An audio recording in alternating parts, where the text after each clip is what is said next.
खबर देहरादून से आ रही है। पीसीएसजे परीक्षा के प्रवेश पत्र जारी कर दिए गए हैं। इस बार आयोग की वेबसाइट से ही डाउनलोड होंगे प्रवेश पत्र और 13 मार्च को होनी है पीसीएसजे की प्रारंभिक परीक्षा। तो पीसीएसजे की परीक्षा के प्रवेश पत्र जारी कर दिए गए हैं।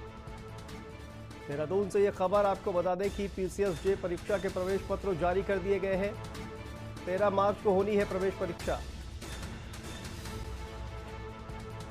पीसीएसजे परीक्षा के प्रवेश पत्र जारी कर दिए गए हैं। इस बार आयोग की वेबसाइट से ही डाउनलोड होंगे प्रवेश पत्र। 13 मार्च को पीसीएसजे की प्रारंभिक परीक्षा होनी है और इसी को लेकर यह खबर आपको बता दें कि परीक्षा के जो प्रवेश पत्र है वो जारी कर दिए गए हैं। पीसीएसजे की परीक्षा के प्रवेश पत्र जारी कर दिए गए हैं। देहरादून से यह खबर, पीसीएसजे परीक्षा के प्रवेश पत्र जारी कर दिए गए हैं।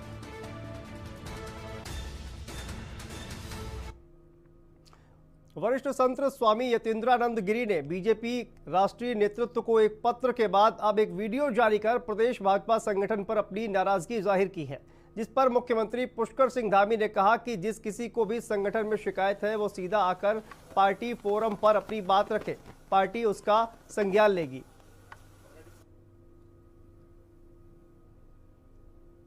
देखिए, हमने सभी लोगों से कहा है अगर किसी को कोई दिक्कत हो तो पार्टी के फोरम पर दे सकते हैं और ऐसी कोई बात नहीं। लगातार छात्रों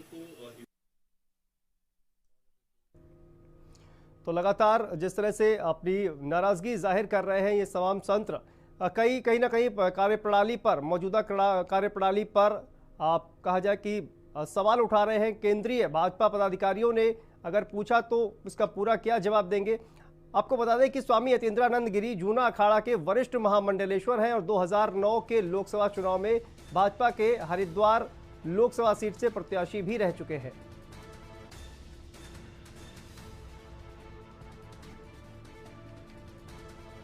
तो ये वो पत्र है जो यतीन्द्रानंद ने लिखा हुआ है और अपनी नाराजगी जाहिर की है संगठन को लेकर।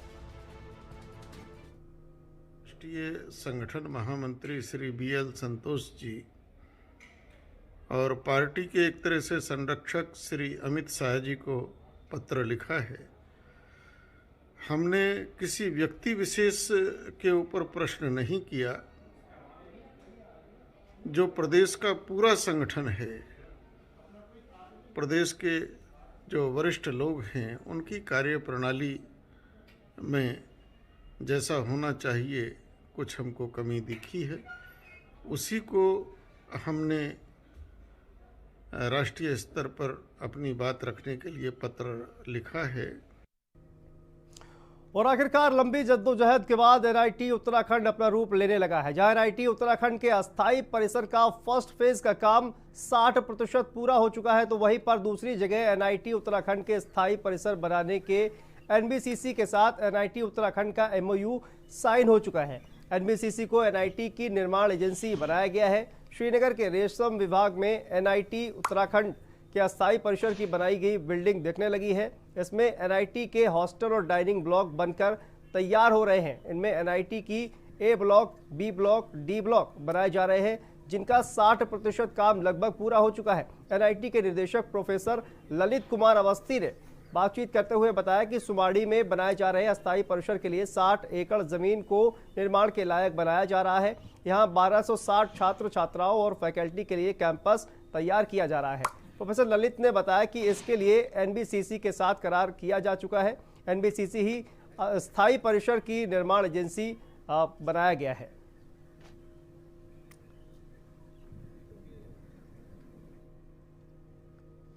हॉस्टल का जो है यहाँ जो श्रीनगर में कैंपस में चल रहा है, इसमें फर्स्ट फेज शुरू हुआ है जिसमें 5 बिल्डिंग आ रही हैं।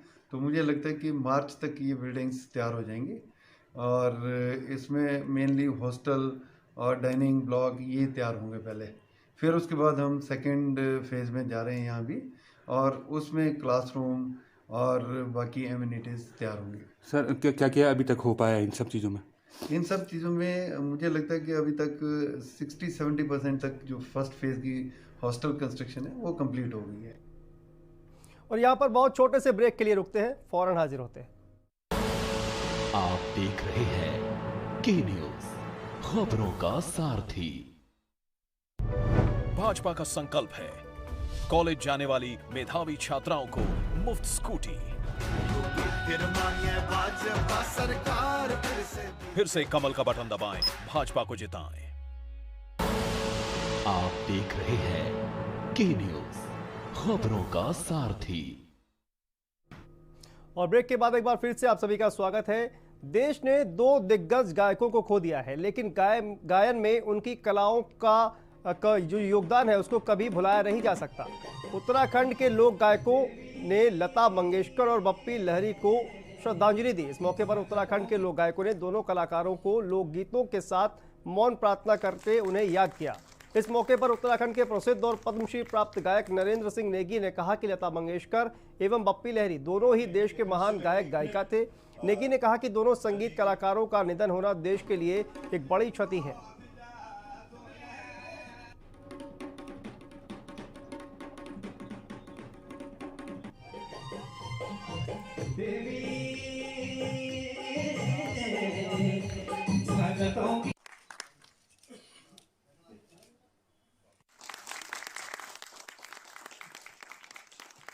वो भी है, हमारे बीच के भी बहुत सारे लोग जो सांस्कृतिक कर्मी थे वो उनको भी खोया हमने।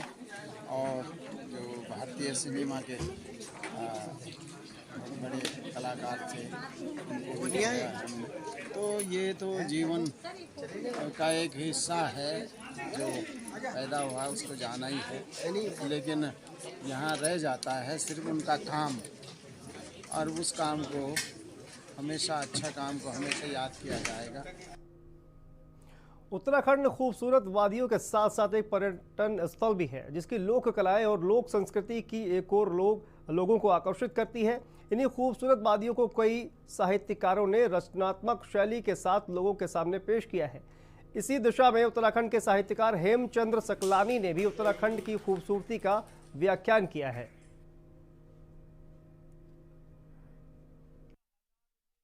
मेरी कहानी संग्रह निकले और एक पुस्तक को मेरे पर्यटन मंत्रालय के तीसरा जो विशेषांक था उसको भारत सरकार का प्रथम पुरस्कार मिला, और एक मेरी कहानी को बम्बई में 70 कहानियों में प्रथम पुरस्कार मिला, जिसमें निशंक जी की पुस्तक का लोकार्पण रामानंद सागर जी ने किया था। उसमें मेरे 5 यात्रा वृत्तांत निकले हैं, और एक उत्तराखंड का कविता संग्रह निकला है, और एक मैंने संपादन किया टिहरी, डूबती टिहरी की कविताओं का, जिसमें पूरे उत्तराखंड के कवियों की कविताएं हैं। और बढ़ते हैं अगली खबर की तरफ। खबर लक्सर से है। लक्सर की भोगपुर में खनन कारोबारियों में जमकर मारपीट हुई, जिसमें 4 लोगों को चोटें आई है, जबकि 3 गाड़ियों के शीशे तोड़कर उनको क्षतिग्रस्त कर दिया गया है। लक्सर क्षेत्र में बढ़ते अवैध खनन ने लोगों की जान आफत में डाल रखी है। इससे पहले भी कई अप्रिय घटनाएं हो चुकी हैं, लेकिन लक्सर प्रशासन इन पर नकेल कसने में कामयाब होता नजर नहीं आ रहा है। इसी का परिणाम है कि आज फिर खनन कारोबारियों पर धारदार हथियार, लाठी डंडे व पत्थरों से जमकर मारपीट की गई है। लक्सर एसएसआई मनोज सिरोला ने जानकारी की तो उन्होंने बताया कि धारीवाला के कुछ लोगों ने खनन व्यवसायी ऋषिपाल व उनके साथियों पर हमला किया है, जिसमें 3-4 लोगों को चोट आई है और 3 गाड़ियों के शीशे तोड़े गए हैं। तहरीर प्राप्त हो गई है। तहरीर के आधार पर मुकदमा पंजीकृत किया जा रहा है।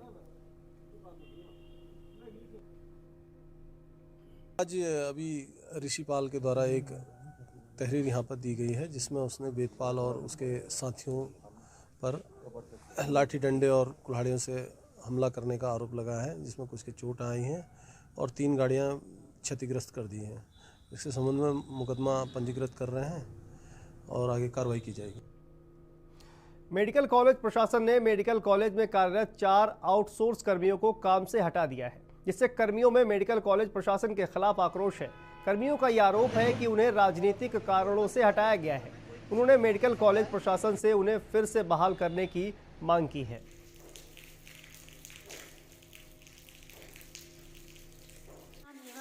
और मैं PV&S डिपार्टमेंट से हूँ। हमें नहीं पता किस कारण हमें हटाया गया है। हमें ना ही लेटर पढ़ने के लिए दिया गया है। हमें कहा गया है कि ये गोपनीय लेटर है, ये हम आपको पढ़ने के लिए नहीं दे सकते हैं, और हमें कुछ भी पता नहीं है किस कारण हमें हटाया गया है। कितने लोगों को हटाया गया है और क्या कारण, किस विभाग में थे आप लोग? मैं PVNCEST विभाग से हूँ और ये जो दूसरी लड़की है वो PVNCEST में बोर्ड में है और 2 और हैं हमारे साथ, लेकिन हटाया गया है तो हम सारों को ही हटाया गया है, वो भी बिना किसी कारण, वो हमें कारण नहीं बताया गया।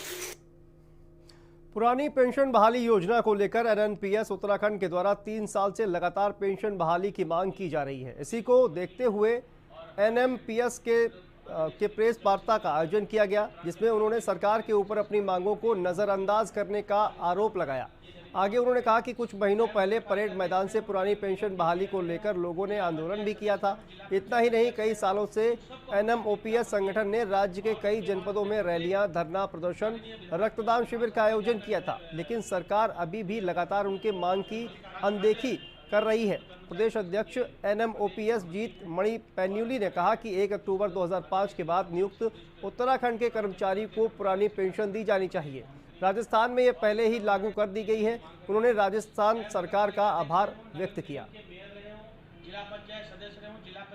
1 अक्टूबर 2005 के बाद उत्तराखंड के अंदर जो भी नियुक्तियां हुई, उत्तराखंड सरकार द्वारा उनको पुरानी पेंशन से वंचित कर दिया गया और नई पेंशन स्कीम लागू की गई। नई पेंशन स्कीम जो कि शेयर बाजार पर आधारित है, जब भी हमारे कार्मिक सेवानिवृत्त हो रहे हैं उनको उसका लाभ नहीं मिल पा रहा है और ये नहीं, बहुत ही कम उनको पेंशन दी जा रही है। इसी को देखते हुए पुरानी पेंशन बहाली राष्ट्रीय आंदोलन NMOPS उत्तराखंड ने लगातार पिछले 3 सालों से आंदोलनरत है और सरकार से अनुरोध कर रहा है कि 1 अक्टूबर 2005 से उत्तराखंड में जो भी कर्मचारी नियुक्त हैं 2005 के बाद, उन सबको पुरानी पेंशन का लाभ दिया जाए। और यहाँ पर वक्त है बहुत छोटे से ब्रेक का, फौरन हाजिर होते हैं। आप देख रहे हैं के न्यूज, खबरों का सारथी। बहुजन समाज पार्टी की राष्ट्रीय अध्यक्ष बहन कुमारी मायावती जी की उत्तर प्रदेश की जनता से अपील है कि वे सामाजिक एवं आर्थिक परिवर्तन के महानायक महात्मा ज्योतिबा फूले, छत्रपति शाहूजी महाराज, नारायण गुरु, बाबा साहेब डॉक्टर भीमराव अंबेडकर व मान्यवर श्री कांशीराम जी आदि के सपनों को साकार करने तथा प्रदेश में विकास एवं कानून का राज कायम करने हेतु BSP की सरकार बनाने के लिए पार्टी के सभी विधानसभा प्रत्याशियों को हाथी चुनाव चिन्ह के सामने वाले बटन को दबाकर उन्हें जरूर विजयी बनाएं। आप देख रहे हैं के न्यूज, खबरों का सारथी। और ब्रेक के बाद एक बार फिर से आप सभी का स्वागत है। इसी बीच बड़ी खबर आ रही है देहरादून से। आपको बता दें कि देहरादून से ये खबर, देवस्थानम बोर्ड हुआ पूर्णतः निरस्त। देहरादून से ये खबर आपको बता दें कि देवस्थानम बोर्ड पूर्णतः निरस्त हुआ। राज्यपाल ने हस्ताक्षर कर किया निरस्त।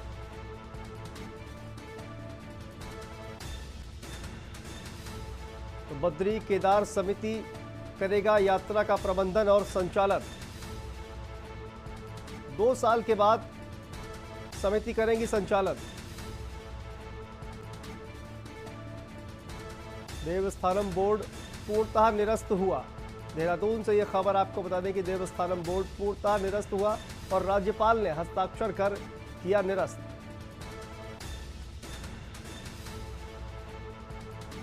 बद्री केदार समिति करेगी यात्रा का प्रबंधन और संचालन। 2 साल की लंबी लड़ाई के बाद बोर्ड हुआ निरस्त। देहरादून से ये खबर आपको बता दें कि देवस्थानम बोर्ड हुआ पूर्णतः निरस्त और राज्यपाल ने हस्ताक्षर कर किया निरस्त।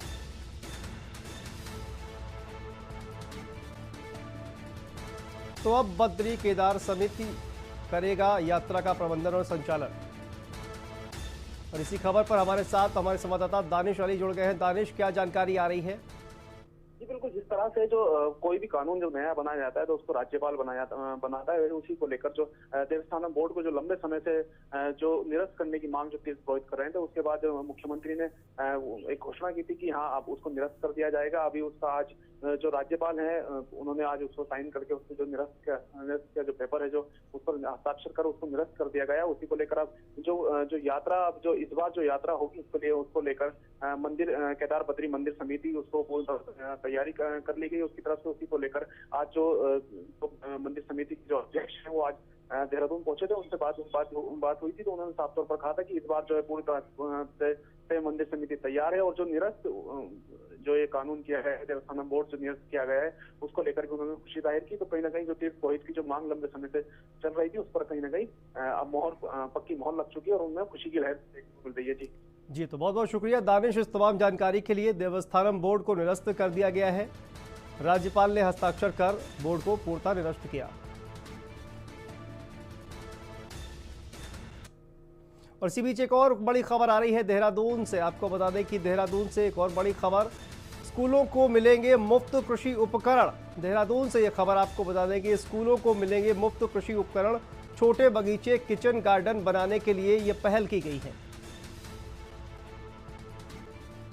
कृषि उपकरण सहित खाद व बीज देगी सरकार। और छात्रों को तकनीकों की जानकारी देने की पहल की गई है, तकनीकी रूप से छात्रों को सक्षम बनाने की जानकारी। और इसी खबर पर हमारे साथ हमारी संवाददाता हिना आजमी जुड़ गई है। हिना, क्या जानकारी आ रही है? जी हाँ, बिल्कुल। जिस तरीके से बागवानी के छात्रों को प्रोत्साहित करने के लिए और उनको जानकारी देने के लिए प्रदेश के सरकारी स्कूलों में अब उत्तराखंड सरकार जो कृषि उपकरण देंगी, खाद देंगी, मुफ्त बीज, ये मुफ्त में जो है मुहैया कराया जाएगा। और प्रदेश के करीब 16,000 से ज्यादा ऐसे स्कूल हैं जो इस योजना के दायरे में आएंगे। यानी कि अब जो भी बागवानी के छात्र होंगे तो उनको बगीचे से जुड़ी हुई सारी जानकारी, जो भी तकनीकी है, किस तरह से बोया जाए, किस तरह से जो है उनकी गुड़ाई की जाए, तो इसमें जो है उत्तराखंड की प्रदेश सरकार जो है ऐसे सरकारी स्कूलों को छोटे बगीचों के लिए, किचन गार्डन बनाने के लिए जो है उपकरण और खाद और बीज जो है मुफ्त में मुहैया कराएगी। जी हिना, क्या केवल कृषि जी बिल्कुल, बहुत बहुत शुक्रिया हिना इस तमाम जानकारी के लिए। तो छात्रों को तकनीक की शिक्षा के लिए ये पहल की जा रही है। और इसी बीच एक और बड़ी खबर आ रही है देहरादून से। आपको बता दें कि देहरादून से एक और खबर सामने आ रही है। सुप्रीम कोर्ट के आदेश के बाद लागू हुआ आरक्षण का रोस्टर। देहरादून से यह खबर आपको बता दें, आरक्षण रोस्टर पर एसटी कर्मचारियों ने उठाए सवाल। एससी कर्मचारियों से अधिक नंबर आने पर सूची में पीछे एसटी कर्मचारी। तो सुप्रीम कोर्ट के आदेश के बाद लागू हुआ आरक्षण रोस्टर।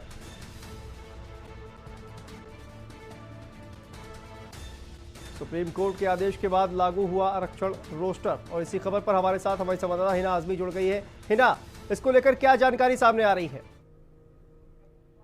जी हाँ, बिल्कुल। जिस तरीके से सुप्रीम कोर्ट के आदेश के बाद अब प्रदेश में आरक्षण रोस्टर को लागू कर दिया गया है, तो इससे कहीं ना कहीं जो है सामान्य संवर्ग के जो कर्मचारी हैं उन्हें तो नुकसान हो गई, बल्कि इसी के साथ ही जो अनुसूचित जनजाति से जुड़े जो कर्मचारी हैं उनमें भी वरिष्ठता में जो पीछे खिसक गए हैं। ऐसे में जो एसटी कर्मचारी हैं जिनके नंबर एसटी कर्मचारियों से ज्यादा है, लेकिन बावजूद उसके वो वरिष्ठता में पीछे हो गए हैं। और जल निगम की वरिष्ठता सूची पर भी अब भी जो एसटी कर्मचारियों ने सवाल उठाए हैं, अब जो एक तरह से विरोध कर रहे हैं एसटी कर्मचारी, क्योंकि नंबर ज्यादा आने के बावजूद भी जो है उन्हें वरिष्ठता जो है एसटी कर्मचारियों से कम मिल रही है। तो ऐसे में जो है अनुसूचित जनजाति से जुड़े जो भी कर्मचारी हैं वह जो है वरिष्ठता में जो है पीछे खिसका दिए गए हैं। तो इससे कहीं ना कहीं दोनों वर्गों को काफी ज्यादा नुकसान होने वाला है, जिसका विरोध लगातार यहाँ पर करते नजर आ रहे हैं एसटी कर्मचारी। जी हिना, बहुत बहुत शुक्रिया इस तमाम जानकारी के लिए। देहरादून से हिना आजमी हमारी संवाददाता इस पूरी खबर पर ज्यादा जानकारी दे रही थी। तो इस बुलेटिन में फिलहाल इतना ही, लेकिन खबरों का सिलसिला लगातार जारी है। आप देखते रहिए के न्यूज़ इंडिया। नमस्कार।